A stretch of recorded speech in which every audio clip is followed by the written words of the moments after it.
Boa noite a todos, boa noite a todas, são 19h30.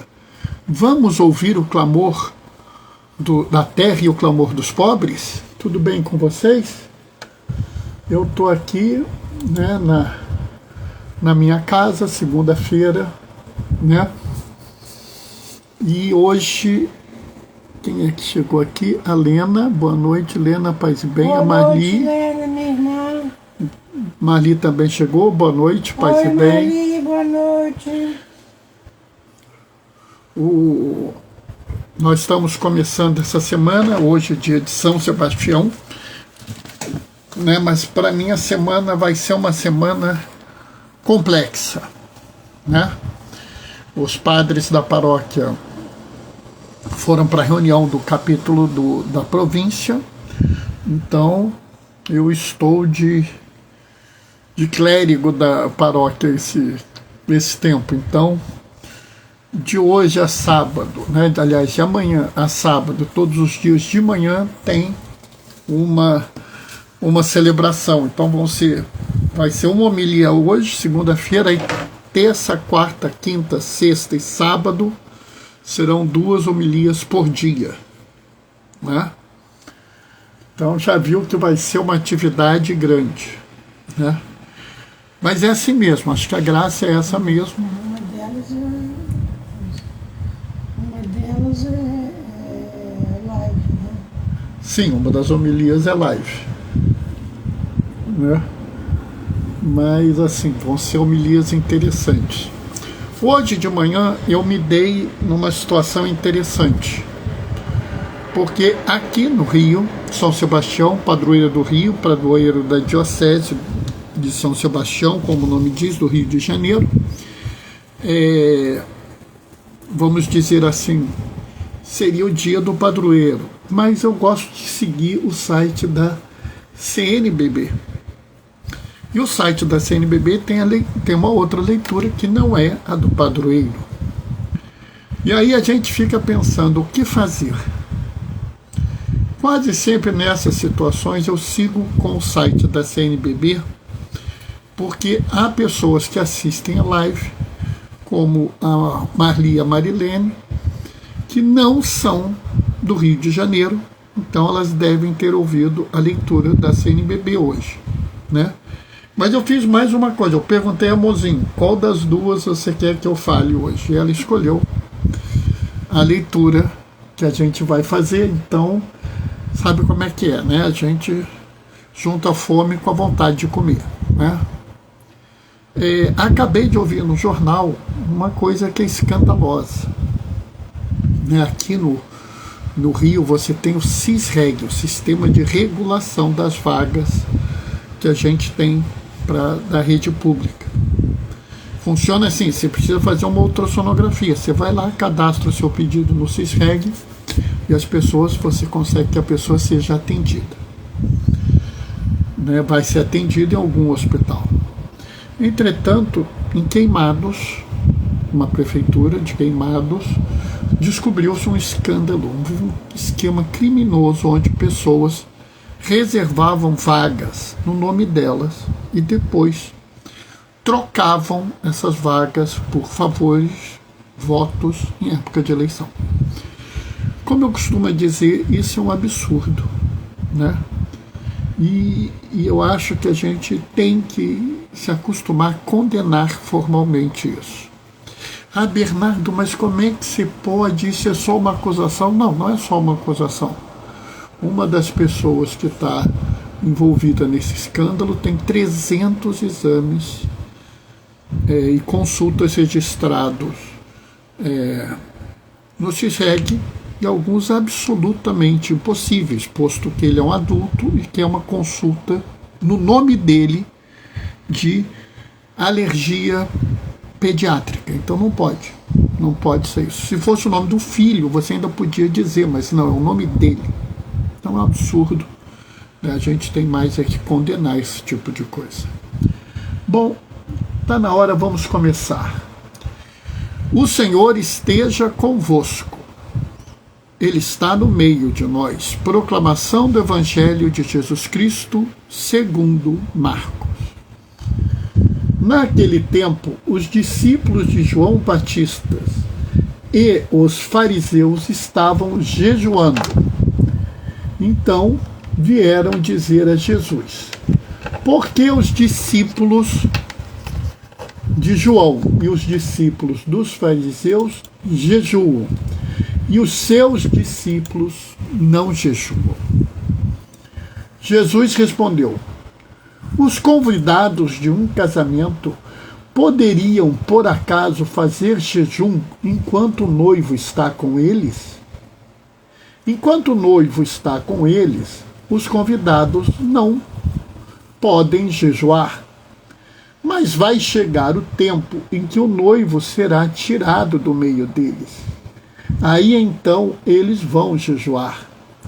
Ninguém põe remendo de pano novo numa roupa velha, porque o remendo novo repuxa o pano velho, e o rasgão fica maior ainda. Ninguém põe vinho novo em odres velhos, porque o vinho novo arrebenta o odre velho, o vinho e os odres se perdem. Por isso, vinho novo em odres novos.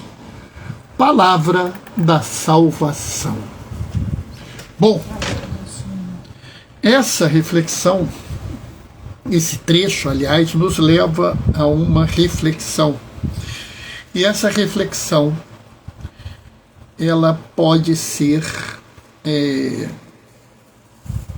problemática. Por quê? Porque nós temos duas questões a serem discutidas aqui. A primeira questão a ser discutida é a questão da cobrança do jejum. Né? Aqueles que eram discípulos de João e discípulos dos fariseus cobram que os discípulos de Jesus não jejuam. A primeira coisa que a gente tem que entender é que os discípulos de Jesus, eles estão seguindo o mestre deles, que alguns podem achar que é o Messias, outros acham que não, que é um profeta importante, ou um rabi, um chefe no sentido de uma pessoa com autoridade para ensinar a lei. Mas os discípulos de João Batista e os discípulos dos fariseus não acreditavam que Jesus era o Messias. Mas, Bernardo, como assim? Porque se acreditassem, teriam deixado os seus fariseus e teriam deixado João Batista. Eles ainda não estavam convencidos que Jesus era o Messias. Ah, Bernardo, mas João não falou isso para André. Não falou para todos os discípulos. Falou isso para um discípulo especificamente. Bom, por que isso é importante?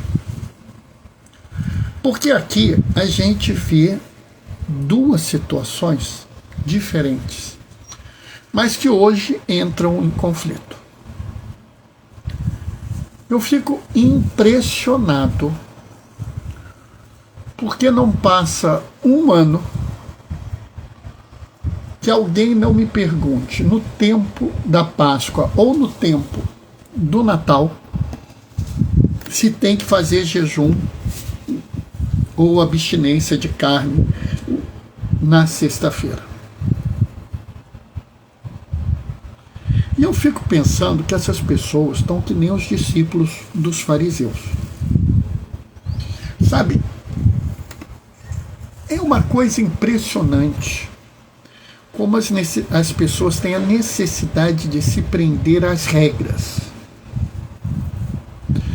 E às vezes eu até entendo, porque uma regra às vezes dá uma certa segurança para a gente. Bernardo, como assim? Se eu souber que toda vez que começa a aclamação do Evangelho eu tenho que me levantar, eu não tenho que ficar pensando quando eu levanto. Se eu penso que toda vez que toca a sineta eu tenho que me ajoelhar, eu não tenho que pensar em que momento eu me ajoelho, né? Então, assim, a regra às vezes serve para dar uma segurança. Só que a gente tem que tomar cuidado para que a regra não seja a regra pela regra. Ou seja, começou a aclamação do Evangelho, eu tenho que levantar. Por que você tem que levantar quando começa a aclamação do Evangelho? Ah, Bernardo, porque a gente tem que ouvir o Evangelho de pé. Sim, mas a aclamação do Evangelho não é o Evangelho. Por que tem que ser na hora da aclamação? Por que você tem que jejuar um tal dia? Ah, Bernardo, porque na sexta-feira da paixão a gente tem que se juntar ao sofrimento de Cristo. Tá, mas Cristo não está morto no sepulcro? Se ele morreu no sepulcro, ele não está sofrendo. Você poderia dizer que ele está sofrendo na quinta-feira santa. Ah, Bernardo, não começa a confundir minha cabeça. Por quê? Porque a regra virou uma regra pela regra. Não há aqui um ganho espiritual. Não há aqui uma reflexão. Por exemplo, será que eu não posso me unir ao sacrifício de Cristo na quinta-feira santa pensando nas pessoas que foram mortas de forma injusta? Será que na sexta-feira da paixão eu não posso me unir ao sacrifício de Cristo pensando nos milhares de massacres ou nos genocídios que nós temos e teremos daqui para frente? Será que o sofrimento das mães que veem seus filhos mortos... Chegou alguém aqui. Ô Marcelo, boa noite, paz e bem. Será que o sofrimento das mães que veem seus filhos mortos pela violência do Estado não é um sofrimento muito maior do que você deixar de fazer 1 ou 2 refeições por dia? Bernardo, mas como é que eu vou sentir isso? Você não precisa sentir. Boa noite, paz e bem, Marcelo. Você não precisa sentir, mas você precisa refletir sobre isso. É muito interessante porque Jesus ele não responde. Eles não fazem porque eu não quero. Ai, ai, ai. Porque tem gente que é assim, né? Tal coisa é assim, sacrilégio. Herege. Né? Mas, por exemplo, você sabe que a abstinência de carne pode ser comutada por uma obra de misericórdia? Será que dizia Isaías que falava isso? Isaías pega mais pesado ainda, amor. Daqui a pouco eu vou citar Isaías. Espera aí. A abstinência de carne, por exemplo, pode ser comutada por um ato de misericórdia. Por exemplo, por que você não dá uma refeição a um faminto? Não é mais importante do que você fazer abstinência de carne. Eu vou deixar de comer carne, amor, mas eu vou comer filé mignon suíno, que é bom pra caramba a beça. Eu fiz algum sacrifício? O que vocês acham? Nenhum, né? Agora, meu amor lembrou muito bem aqui. Isaías tem uma fala que ele diz assim: vocês acham que é esse o jejum que me agrada? Ver um homem curvado sobre si, sem se alimentar? O jejum que agrada a Deus é quebrar as cadeias dos cativos, alimentar os famintos, proteger o órfão e a viúva. Então, será que realmente essa regrinha sem nenhum entendimento profundo das coisas que vale a pena. Sabe, eu fico escandalizado quando eu vejo gente, hoje em dia, que prega uma religião que é pior do que a religião que os fariseus pregavam na época de Jesus. E olha que nem todos os fariseus eram inimigos de Jesus e nem todos os fariseus eram tão rígidos como vários que são hoje. Porque os fariseus que se opunham a Jesus estavam olhando para a religião para trás, uma religião do passado, estavam ignorando a novidade que Jesus trazia. O novo ensinamento dado com autoridade. E nós continuamos nessa história. Fica um bando de gente aqui discutindo se tem que usar véu, se o véu é branco, é preto, é marrom, se tem que usar camisa de manga comprida ou de manga curta, se tem que ir de calça comprida, se tem que ir de bermuda, se pode ir de chinelo. Pessoal, isso é besteira. O noivo está com a gente. Bernardo Jesus morreu, ascendeu e foi para o céu, mas ele está no meio de nós. Ele vive conosco na sua igreja, na sua comunidade de fé, a menos que você diga que ele é mentiroso. Porque ele disse, onde 2 ou mais estiverem reunidos em meu nome, eu estarei entre eles. E não é possível que isso não nos dê alegria dos convidados junto do noivo. E aqui eu quero trazer a segunda parte, quando Jesus fala do remendo e do vinho novo. A imagem do remendo é muito interessante, porque ela é muito clara para nós. Você está lá com uma camisa rasgada, uma calça rasgada e quer pôr um remendo. Se você comprar um tecido novo, ele ainda vai se mexer, ele ainda vai se adequar. E ele vai acabar piorando isso. Essa imagem ela é muito interessante, porque ela fala do seguinte: não dá para a gente ficar fazendo meia coisa, né? Por exemplo, não dá para eu querer ficar fazendo só uma parte da mudança. Não, eu vou pegar o Concílio Vaticano II, mas só vou pegar o que me interessa, o resto eu vou manter do jeito que está. Então vou dizer assim, eu quero ser diácono, então vou dizer que o Concílio Vaticano II restaurou o diaconato. Mas o Concílio Vaticano II queria que você fosse procurar os famintos, fosse visitar os presos, cuidar dos doentes, aconselhar as pessoas, fazer a sua pastoral crescer. Ah, não, Bernardo, não quero nada disso. Eu quero usar batina e ficar bonito, batina ou klezma, e ficar bonito no altar. Essas outras coisas eu não quero fazer, não. Você está querendo usar um remendo novo num pano velho, vai rasgar tudo. Ou você segue a novidade, ou você não segue. Se você quiser seguir a novidade pensando com a cabeça velha, só vai piorar as coisas. E eu quero deixar muito claro aqui que a novidade é o que Jesus ensinou. Né? Aliás, na época da Páscoa a gente canta até uma música, não canta, amor? Como é que é? Oi. É uma frase do Apocalipse. Eu torno nova todas as coisas.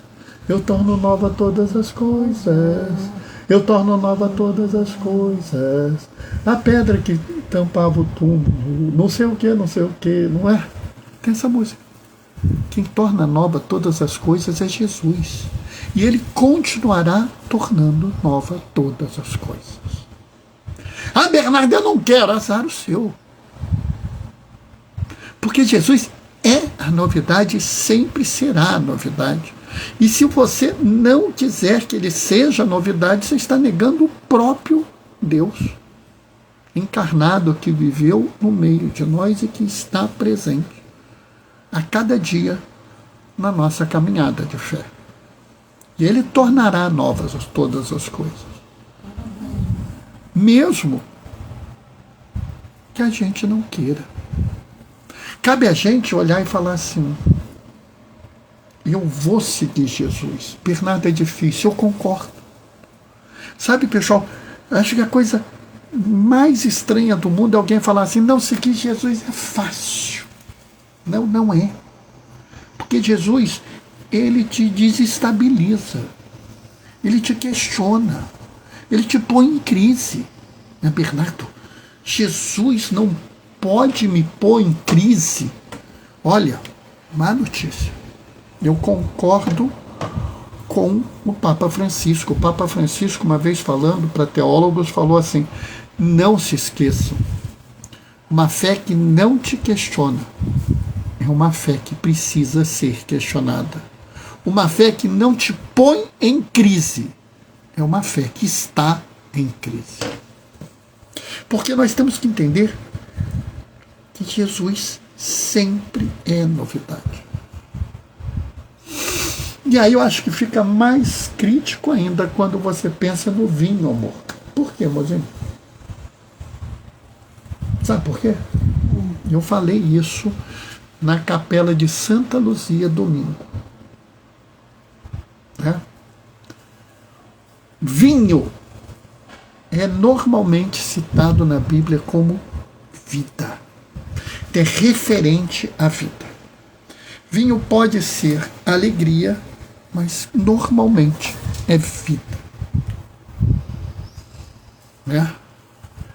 E aí olha que interessante a frase de Jesus: não se põe vinho novo em... Opa, peraí, vinho é vida, né? Não se põe uma vida nova no quê?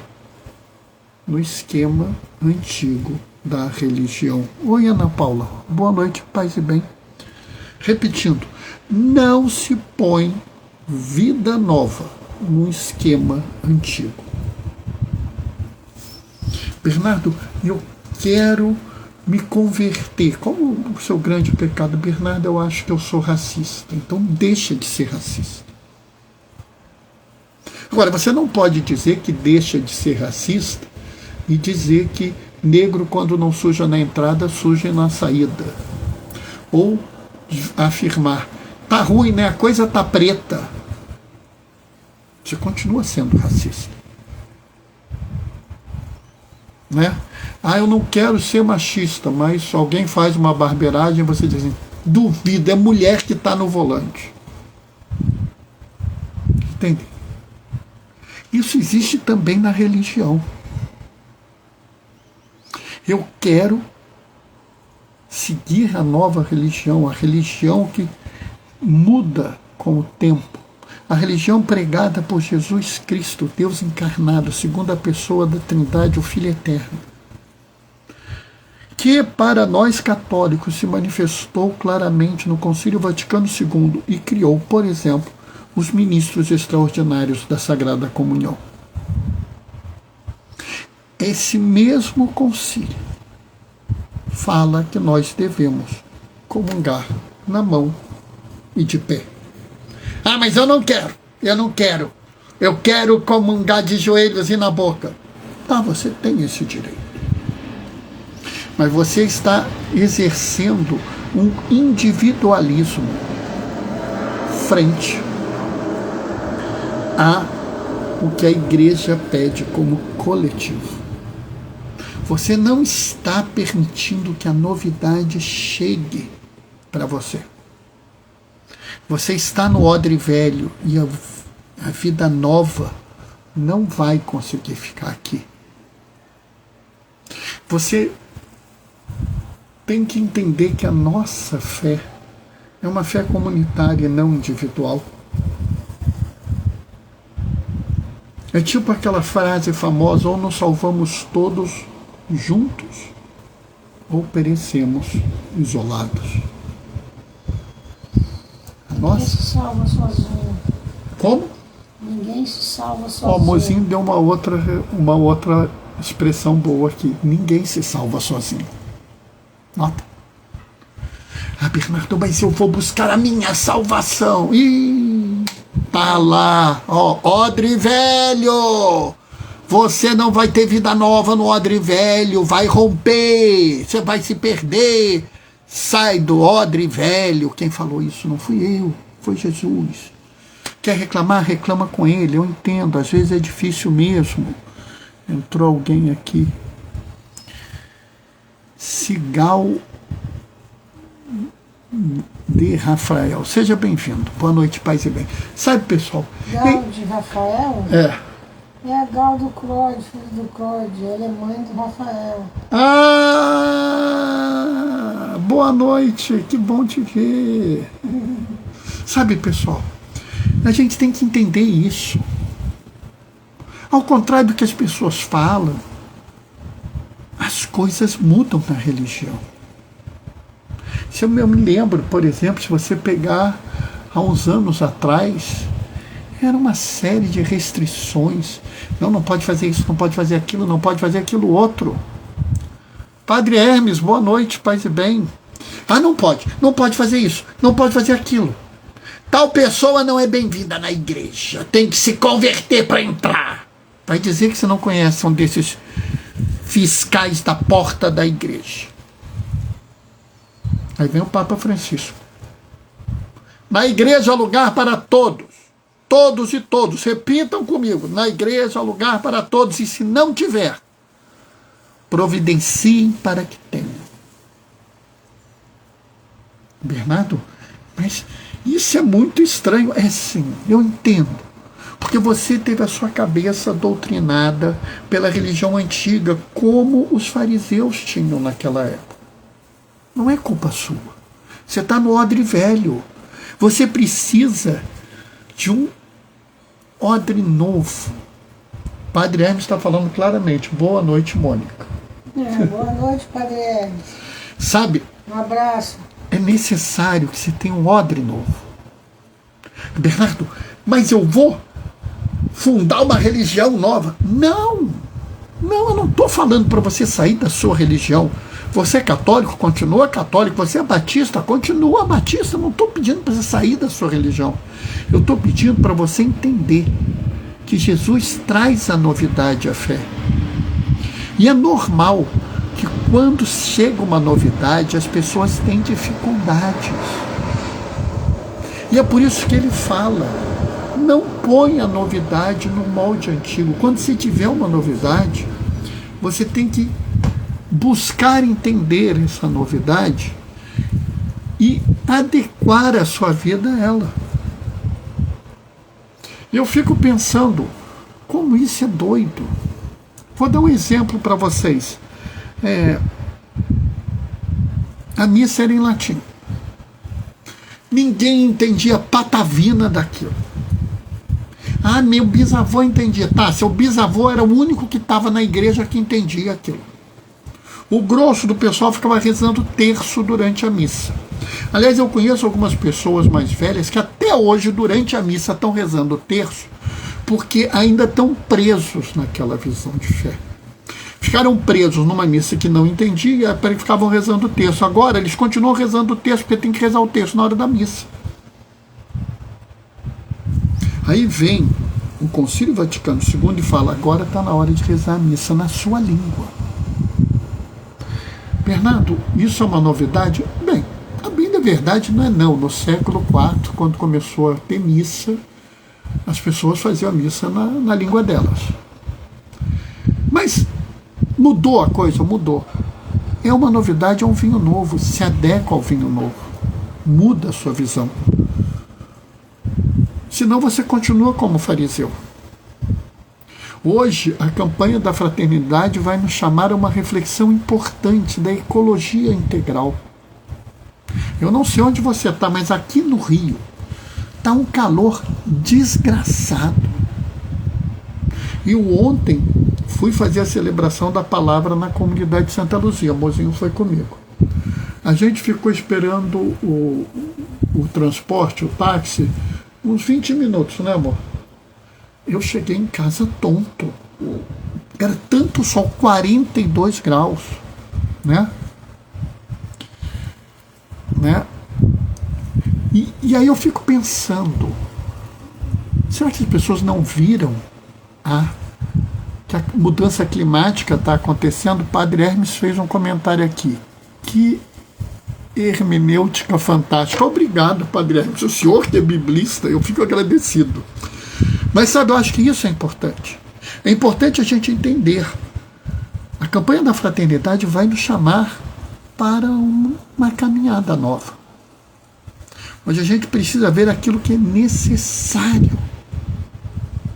Mas, Bernardo, eu não entendo esse negócio de ecologia. Muita gente não entende. Você não está sozinho. Mudança climática, não sei quem disse que é mentira. Não é, porque você viu um monte de enchente no Rio Grande do Sul ano passado. Esse ano já está Santa Catarina com enchente. Você viu os incêndios brutais, o tornado de fogo em Los Angeles. Nunca ouvimos falar desse tipo de coisa. Agora, a igreja está te chamando a uma reflexão. E nessa reflexão é um vinho novo, é uma vida nova que ela está te chamando. Se você meter no quadradinho do odre velho, naquele esquema antigo, você não vai conseguir aproveitar a novidade e vai perder. Sabe, é por isso que a gente tem que aprender a fazer isso. Não é fácil, não é tranquilo, mas é necessário.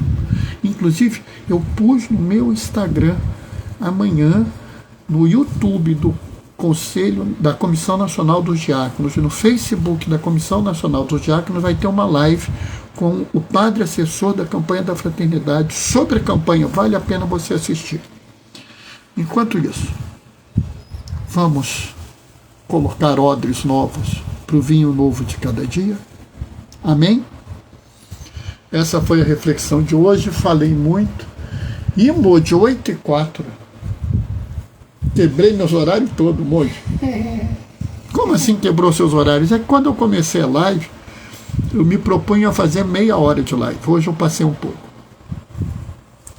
Sabe, pessoal, é assim mesmo. Né? Eu não tenho um roteiro escrito. Diácono Marcelo está dando um amém aqui. Obrigado, aleluia. Ele é Marcelo Aleluia. Olha que nome lindo. Né? Padre Hermes também me deu um amém. Padre Hermes é um grande amigo que eu tenho, uma pessoa assim de uma estima, né? E ele me faz o favor de colocar essas lives no blog dele para outras pessoas que não têm o Instagram possam assistir. Ai, meu Deus do céu, estou com dificuldade aqui de ler.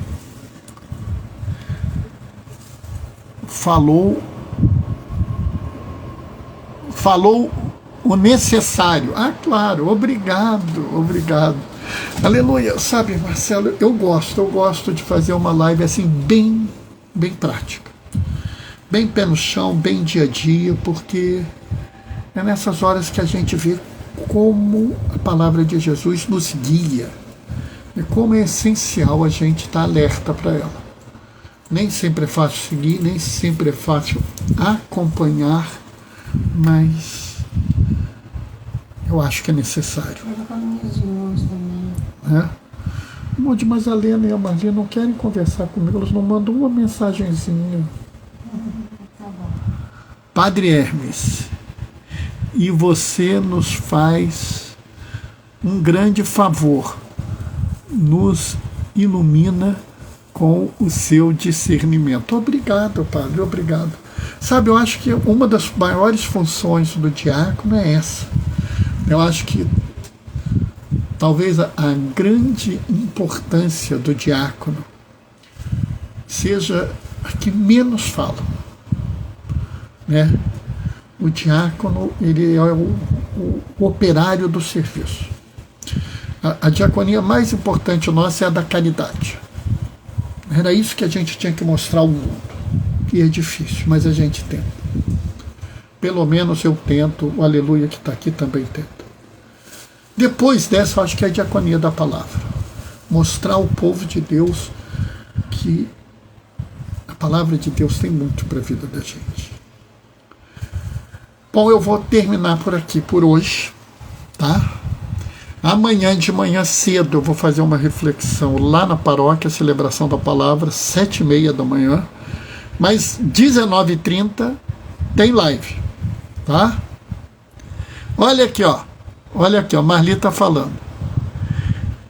Eu mandei beijos. Tudo ficou muito esclarecido. Que bom, Marli, que bom. Desculpa, eu estou lendo mal, mas é porque sabe como é que é? Enquanto eu não consertar esse olho aqui, a coisa não vai ficar boa. Eu devia ter posto aqui, que fica mais fácil de ler. Marli gostou. Que bom. Fico contente, Marli. Você sabe que eu gosto muito de você. Fico contente. Minha irmã. Vou me despedir deixando a minha bênção. O Senhor esteja convosco. Ele está no meio de nós. Por intercessão. Opa, tem mais alguém que falou. Padre Hermes. Daqui a pouco a live estará no blog. Ó, ouviram? Daqui a pouco está no blog